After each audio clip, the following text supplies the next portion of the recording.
Good morning, dear students. Hope you all are good and revising maths. We are studying chapter 8, linear equations. In the previous video, we learnt that what is an equation and what is a linear equation. Today we will learn that how we can solve an equation. हम किसी भी equation को कैसे solve कर सकते हैं. हमें ये तो पता चल गया कि equation क्या होती है, linear equation क्या होती है, लेकिन अब उस इक्वेशन को सॉल्व कैसे करना है ये भी तो हमें सीखना है ना, क्योंकि उसमें अननोन क्वांटिटीज भी होती है. तो उन अननोन क्वांटिटीज को कैसे फाइंड आउट करना है और कैसे वर्कआउट करना है, आज हम वो सीखेंगे. पहले देखते हैं सॉल्विंग एन इक्वेशन. सॉल्विंग करना मतलब क्या करना है इक्वेशन का. Solving an equation means to find out the value of the variable so that LHS remains equals to RHS. The value of the unknown that balances the equation is called the root of the equation. Solving an equation से क्या मतलब है, हमें उस variable की value find out करनी होती है या उस अननोन वैल्यू की वैल्यू फाइंड आउट करनी होती है जिससे कि हमारा LHS और RHS दोनों ही इक्वल हो जाए. और वो जो अननोन वैल्यू होती है जो कि उन दोनों साइड्स को LHS और RHS दोनों को बैलेंस करती है, उसे हम क्या कहते हैं, रूट ऑफ द इक्वेशन कहते हैं. यानी कि वो नंबर जिससे हमारी इक्वेशन सॉल्व हो रही होती है, जो x की वैल्यू होती है या फिर किसी भी अननोन वेरिएबल की वैल्यू होती है, उसको हम रूट ऑफ द इक्वेशन कहते हैं. सिंपल वर्ड्स में कहें, जब हम अननोन वेरिएबल की वैल्यू फाइंड आउट कर लेते हैं तो उसे हम उस इक्वेशन का सॉल्यूशन कहते हैं. Now see what are the methods to find out the root of the equation. कौन कौन से मेथड्स हैं जिससे हम इक्वेशन की रूट फाइंड आउट कर सकते हैं या फिर इक्वेशन सॉल्व कर सकते हैं. Trial and error method, systematic method and transposition method. 3 methods हैं जिससे हम कोई भी इक्वेशन सॉल्व कर सकते हैं. Let's see the first method, trial and error method. Trial and error method. In this method, we often make a guess of the root of the equation. We try several values of the variables and find the values of the LHS and RHS in each case. When LHS is equal to RHS for a particular value of the variable, we say that it is the root of the equation. देखो, नाम से थोड़ा पता चल रहा है कि इस मेथड में हमें क्या करना है, ट्रायल एंड एरर. मतलब ट्राई करना है और जो एरर है उसको फाइंड आउट करना है. इस मेथड में हम क्या करते हैं, हम x की वैल्यू को अज्यूम कर करके देखते हैं. किसी भी इक्वेशन में अगर कोई वेरिएबल गिवन है, फॉर एग्जांपल x, तो हमें नहीं पता उसकी वैल्यू क्या है, तो हम क्या करते हैं, जस्ट गेस के बेसिस पर उस इक्वेशन को सॉल्व करते हैं. और तब तक गेसेस करते रहते हैं या कोशिश करते हैं जब तक हमारा LHS और RHS दोनों इक्वल ना हो जाए. जब कोई वैल्यू पुट करने से हमारा LHS और RHS दोनों इक्वल हो जाता है, उसी वैल्यू को हम उस इक्वेशन की रूट कहते हैं या फिर वही वैल्यू उस इक्वेशन को सॉल्व करती है. तो ट्रायल एंड एरर मेथड का मतलब क्या हुआ कि हमको ट्राई करना है कि कौन सी वैल्यू ऐसी है जो उस इक्वेशन को सेटिस्फाई कर रही है. Let's see the example to make it more clear. See the example, 4x plus 2 is equals to 14. यहाँ पर हमारे पास एक वेरिएबल है, क्या है वो, x. कैसे सोल्यूशन करेंगे हम इसका, हमें नहीं पता x की वैल्यू क्या है. तो लेट्स अज्यूम, पहले हम क्या करते हैं, x की वैल्यू 1 पुट करके देखते हैं, देखते हैं कि हमारी इक्वेशन सॉल्व हो रही है कि नहीं हो रही है. तो जब हमने x की वैल्यू 1 करी तो क्या हो गया, 4 इंटू 1. 4x का मतलब क्या होता है, 4 multiplied by 1. So 4 into 1 plus 2, so that is equals to 6. हमारी इक्वेशन तो सॉल्व ही नहीं हुई. क्या होना चाहिए, 14 होना चाहिए, तभी तो LHS और RHS इक्वल होगा. 2 पुट करके देखते हैं, क्या पता 2 से सॉल्व हो जाए. 4 into 2 plus 2, that is equals to 10. अभी भी हमारी इक्वेशन सॉल्व नहीं हुई. हमें क्या चाहिए, हमें तो 14 चाहिए RHS में. और LHS दोनों में, लेकिन यहाँ तो हमारा 10 आया, कोई बात नहीं, दूसरा नंबर ट्राई करते हैं, 3 पुट करके देखते हैं। 4 into 3 that is 12 and 12 plus 2 that is equals to 14. Yes, we got the number. और देखो हमें हमारा LHS का नंबर मिल गया, क्या है वो 14 है, और RHS में भी 14 है। That means कि 3 क्या है, हमारी इक्वेशन की रूट है, क्योंकि 3 पुट करने से x की प्लेस पर हमारी इक्वेशन जो है वो सॉल्व हो रही है। LHS और RHS दोनों इक्वल हो जा रहे हैं। सो ट्रायल एरर मेथड में हम क्या करते हैं, हम वैल्यूज को अज्यूम करते हैं, यानी कि मान लेते हैं कि शायद ये वैल्यू होगी, शायद ये वैल्यू होगी, और थोड़ा सा एस्टिमेशन लगाकर उस वैल्यू तक पहुंचने की कोशिश करते हैं, जिससे कि हमारा LHS और RHS दोनों इक्वल हो जाए और हमारी इक्वेशन सॉल्व हो जाए। Now see the next method, systematic method. What is a systematic method? In this method, we either add, subtract, multiply or divide both the sides of the equation by the same number. Systematic method में हम क्या करते हैं, हम equation को balance करते हैं, यानी कि LHS और RHS दोनों को ही इक्वल करने की कोशिश करते हैं। कैसे कोशिश करते हैं, दोनों ही साइड या तो कुछ ऐड करके, सब्ट्रैक्ट करके, मल्टीप्लाई करके या फिर डिवाइड करके, वो भी सेम नंबर से, यानी कि अगर LHS में 2 प्लस किया है तो RHS में भी 2 ही प्लस करना है, अलग अलग नंबर्स नहीं प्लस करने। अगर हम कोई भी ऑपरेशन कर रहे हैं, ऐड कर रहे हैं, सब्ट्रैक्ट कर रहे हैं, मल्टीप्लाई कर रहे हैं, डिवाइड कर रहे हैं, तो हमें सेम नंबर से ही दोनों साइड करना होता है, अलग अलग नंबर से नहीं करना होता इक्वेशन को बैलेंस करने के लिए। Let's see the example to make it more clear.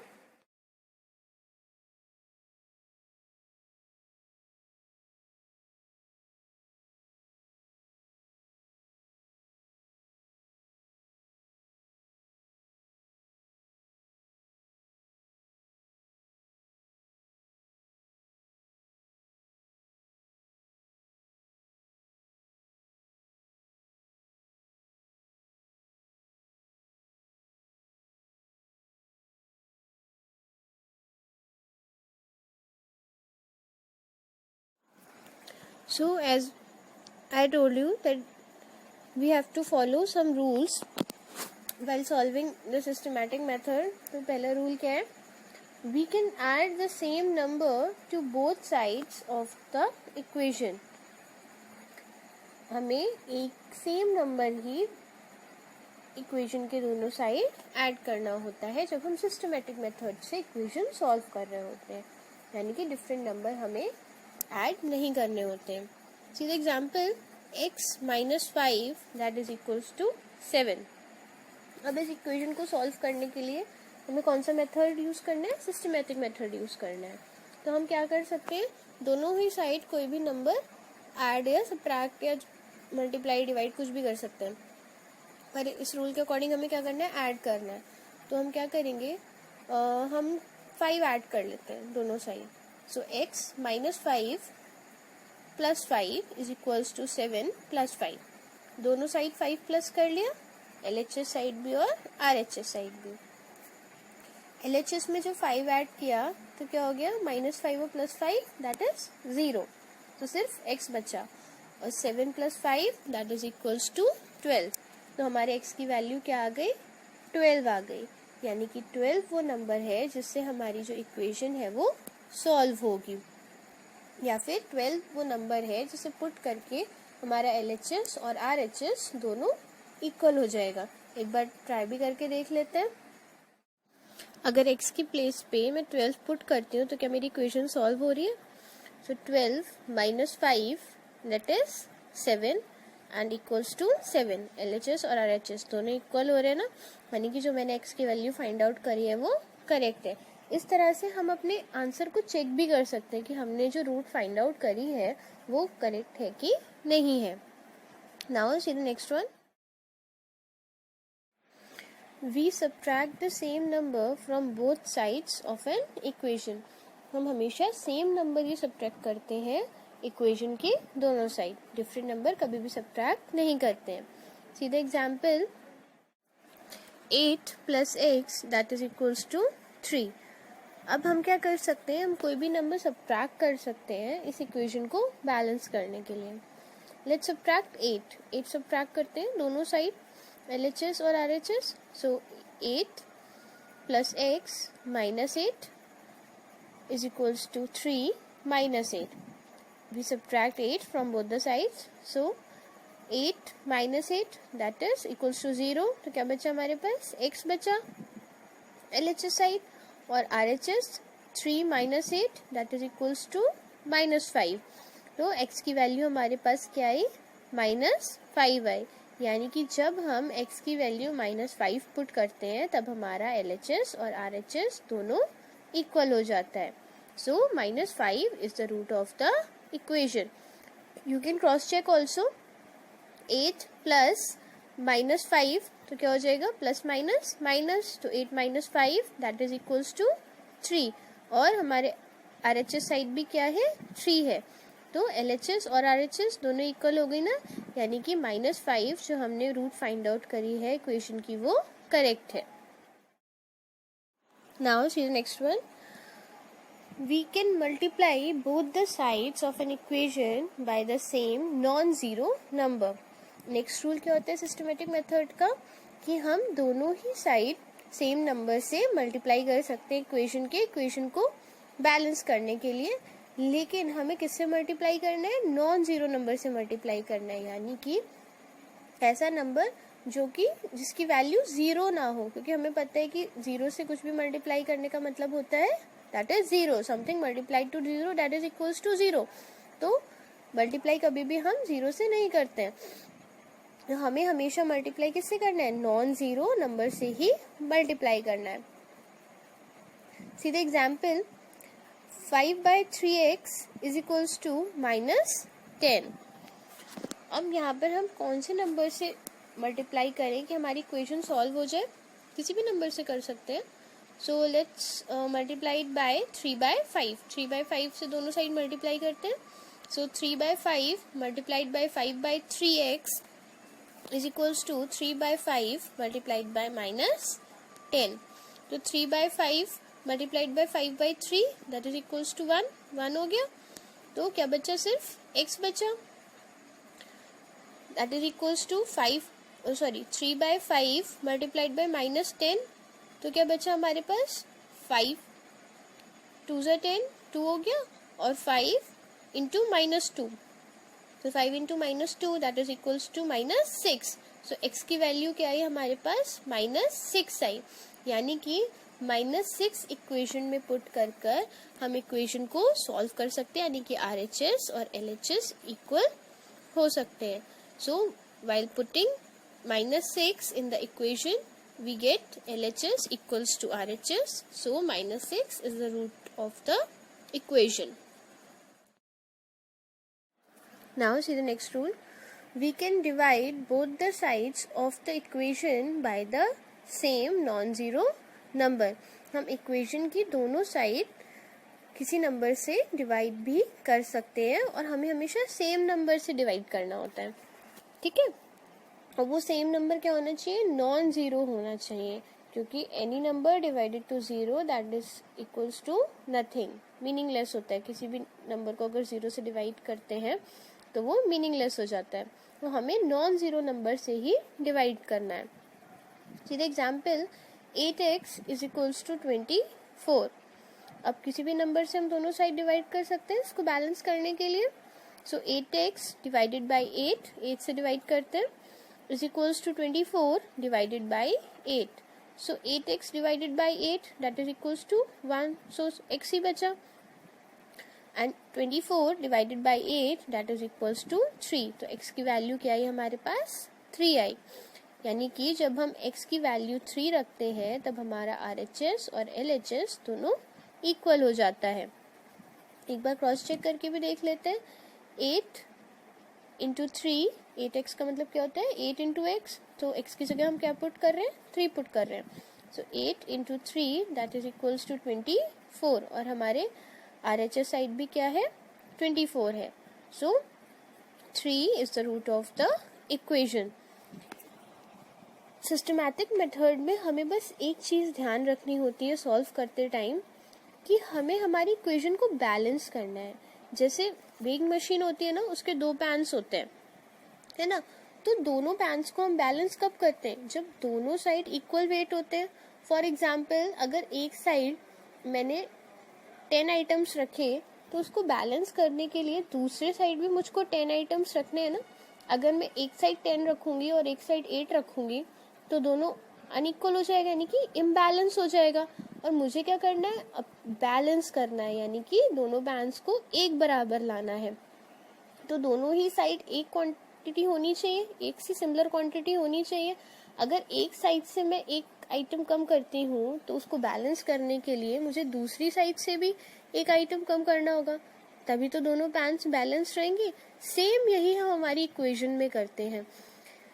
हमारी इक्वेशन को हमें बैलेंस करना होता है. तो बैलेंस करने के लिए जब भी हम ऐड, मल्टीप्लाई, सबट्रैक्ट, डिवाइड कुछ भी करते हैं, तो दोनों ही साइड सेम नंबर से करते हैं, जिससे कि हमारी इक्वेशन क्या होती है? बैलेंस हो जाती है, और हमें हमारे रूट की वैल्यू पता चल जाती है, और LHS और RHS दोनों इक्वल हो जाते हैं. Now see the next method, transposition method. What is transposition method? In transposition method, we change the sign of the term and transfer it from one side of the equation to the other side. Transposition method में हम क्या करते हैं? हम उस number का sign change कर देते हैं जब हम उसको एक साइड से दूसरी साइड ट्रांसफर करते हैं इक्वेशन के. यानी कि अगर कोई टर्म पॉजिटिव है LHS साइड, तो वो निगेटिव हो जाएगी RHS साइड जाके. यानी कि प्लस है तो माइनस हो जाएगा, माइनस है तो प्लस हो जाएगा.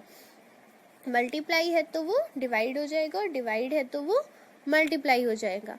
अपोजिट ऑपरेशंस हो जाएंगे अगर हम उनके साइन को, अगर हम उनकी साइड को चेंज करते हैं. तो let's see the example to make it more clear. See the example, 3x minus 5 that is equals to 16. See the solution. क्या करेंगे हम -5 को RHS की साइड ट्रांसफर कर देंगे, LHS की साइड से RHS की साइड ट्रांसफर कर देंगे, क्योंकि यही हमारा एक कांस्टेंट है जो LHS की साइड है. कांस्टेंट को कांस्टेंट के साथ कर देंगे और वेरिएबल को एक साइड रहने देंगे. सो इधर क्या था? हमारा 5 माइनस का था, तो दूसरी साइड जाकर क्या हो जाएगा? प्लस का हो जाएगा. साइन क्या होते हैं? अपोजिट हो जाते हैं. माइनस है तो प्लस हो जाएगा, और प्लस है तो माइनस हो जाएगा. So 3x is equals to 16 plus 5, that is equals to 3x equals to 21. अब हमें इसको भी सॉल्व करना है, तो हम इसको एक और मेथड से सॉल्व कर सकते हैं. अभी हमने क्या सीखा था? Systematic method. तो अगर मैं दोनों साइड 3 से डिवाइड कर दूं, तो मेरे x की वैल्यू आ जाएगी. तो डिवाइड करा दोनों साइड 3 से, so x is equals to 7 हो गया. 3x divided by 3 that is equals to 1, और 21 divided by 3 that is equals to 7. इस स्टेप को सॉल्व करने का एक और तरीका भी है. आप देख रहे हो इधर 3 जो है वो मल्टीप्लिकेशन में है x के साथ, constant into variable. 3 into x, 3 तो कांस्टेंट है ना हमारा, यानी कि न्यूमेरिकल वैल्यू है हमारी. तो इधर मल्टीप्लिकेशन में है हमारा 3, तो अगर मैं 3 को दूसरी साइड ट्रांसफर करूंगी, तो दूसरी साइड ट्रांसफर होके वो क्या हो जाएगा? डिवीजन का हो जाएगा. मल्टीप्लिकेशन होता है तो डिवीजन हो जाता है, और डिवीजन होता है तो मल्टीप्लिकेशन हो जाता है.